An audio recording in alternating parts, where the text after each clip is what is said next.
எல்லாரும் நல்லா இருக்கீங்களா? எங்கள் வீட்டில் ஆப்பமாவை எப்படி அரைப்போன்னு பார்க்கலாமாங்க.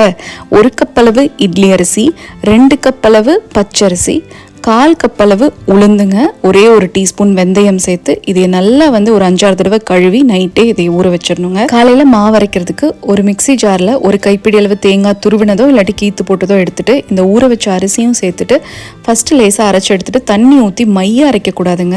அரிசி இந்த மாதிரி லேசாக திருத்திரியாக தெரியணும். இது அப்படியே எந்த பாத்திரத்தில் நீங்கள் மாவு புளிக்கிறதுக்கு ஊற்றி வைப்பீங்களோ அதில் ஊற்றிட்டு தேவையான அளவு உப்பு சேர்த்து கலக்கிட்டு மூடி போட்டு மாவு பொங்குறதுக்கு வச்சிடலாங்க. இந்த மாவை ரொம்ப புளிக்க விடாதீங்க, லேசாக பொங்கி வந்தால் போதும். இந்த பேன் பார்த்தீங்கன்னா இந்த தடவை இந்தியாவில் தேடி கண்டுபிடிச்சி வாங்கிட்டு வந்தாங்க. இந்த அடுப்புக்கு செட் ஆகிற மாதிரி. அப்புறம் இந்த மூடி எங்கிட்ட இருந்ததுங்க ஆல்ரெடி. ஸோ இதுக்கு செட் ஆகிற மாதிரியும் பார்த்து வாங்கிட்டு வந்தேன். பரவாயில்ல, ஒர்க் ஆகிடுச்சுங்க. மாவு இந்த அளவுக்கு லேசாக பொங்கி வந்தால் போதுங்க. இதில் நம்ம தண்ணி ஊற்றிக்கணுங்க. நம்ம தோசை மாவை விட இன்னும் தண்ணியாக இருக்கணும். இந்த அளவுக்கு இப்படியே ஊற்றுனா அப்படியே விழணுங்க. இப்போ டக்குன்னு அந்த பேனில் ஊற்றி நான் ஒரு ஃப்ளவர் டிசைன் போடலாம் தாங்க ட்ரை பண்ணேன். இது ஃப்ளவர் மாதிரி இருக்கா இல்லை என்ன மாதிரி இருக்குதுன்னு நீங்கள் கமெண்ட் செக்ஷனில் சொல்லுங்கள்.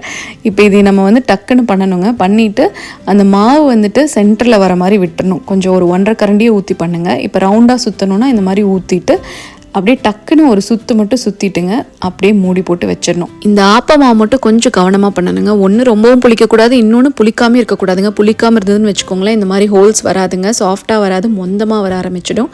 இப்போ பாருங்களேன், 3 நிமிஷத்தில் ஆப்பம் சூப்பராக ரெடி ஆகிடுச்சு. கரண்டியெல்லாம் வேண்டாங்க, பேனை விட்டு அதுவே பிளேட்டில் விழுந்துடும். இந்த ஆப்பம் பாருங்களேன், பின்னாடி இந்த மாதிரி கோல்டன் ப்ரௌனாக வரணுங்க. அப்படி இல்லாமல் வெள்ளை வெள்ளையாக இருந்தால் மாவு புளிக்கலன்னு அர்த்தங்க. ஆப்ப சட்டி இருந்தால் நல்லா குழி ஆப்பம் சுட்டுருக்கலாம். ஆனால் இந்த பேனுக்கு இது வந்ததே பெரிய விஷயம் தாங்க.